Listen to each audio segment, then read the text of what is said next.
guys, welcome back. It's Talsy. So today I wanted to talk about how we are always shaping our reality through observation, but I want to explain this from a skeptic's perspective, from the science perspective, and of course from the mystic's perspective. Have you ever heard skeptics say when they think of synchronicities in their reality like coincidence, right? They kind of palm it off. So they say, wow, isn't that strange? I just thought of that person yesterday, haven't seen him in ages, and I just ran straight into them at the grocery store. Or, a friend that I haven't thought of or run into in forever. I thought of them yesterday and they called.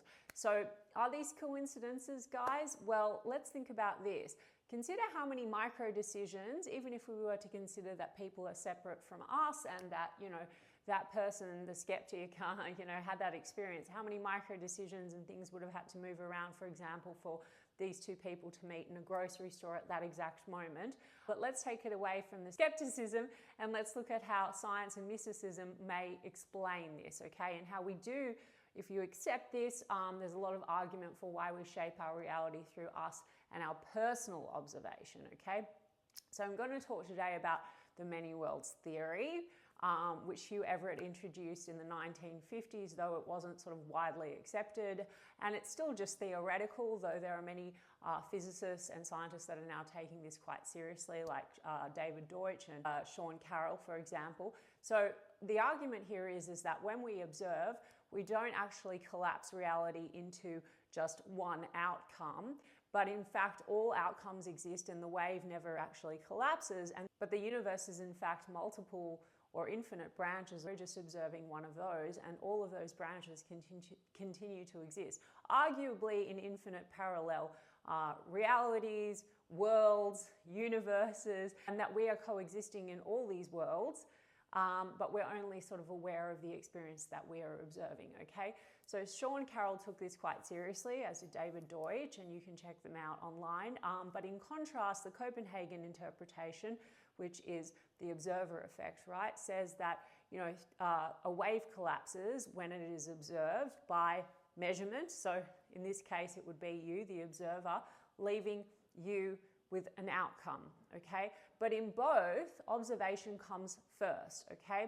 Mystics echo this, right? And this is what I emphasize on the channel, though I do like to discuss science and scientific theory and what's been accepted by science. So Neville Goddard's "Everyone Is You Pushed Out" is obviously a very, very widely accepted thing within the manifestation community. And it teaches us that our reality mirrors our identity, our assumptions, our thoughts, our perspectives, okay? So creation is finished means, as well, similar to the scientific theory of the multi-world interpretation or even observer effect to a certain extent, that all possibilities already exist or are in superposition until observed or perceived. So your desires are done if we apply creation is finished and we accept that.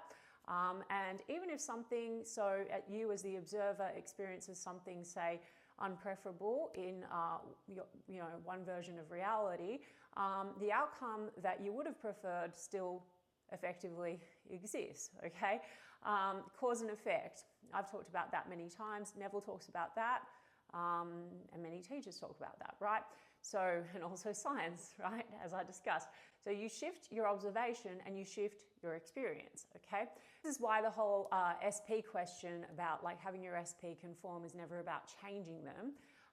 They don't change, you do. When you shift your identity, what you assume to be true and how you're perceiving, you're shifting the version of them that you experience. So people in your world or your SP can move from loving to distant, from breakup to reconciliation. It's really cause and effect. So it's how you're shifting all the time, your observation and who you're being. So you shift identity and your reality shifts. And so shifting timelines through observation and everything existing in the now moment, because creation is finished, but you're making selections from what already is. So all is now. A branch where no breakup happened, if we're going to talk about multi-world theory, there's a branch where no breakup happened and that is coexisting. There's a parallel version of you having that experience. There's a branch in this universe where you and that person effectively never met, okay?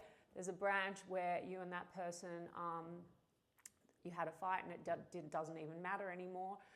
You're the observer, right? So reality is always following you. And if you want to have more consistently your preferable version of reality, okay, or the version of an SP, and stabilize it, all it would really require is to, maybe test this out, guys, because again, everything's theoretical and everything just comes down to you.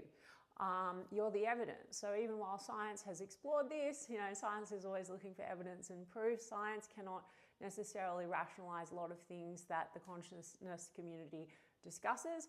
And even those of you that like to dabble in knowledge from the consciousness perspective will never really understand or comprehend this until you actually implement or practice this, right? So I would say that I'm just giving you some backing and some knowledge and some things to think about.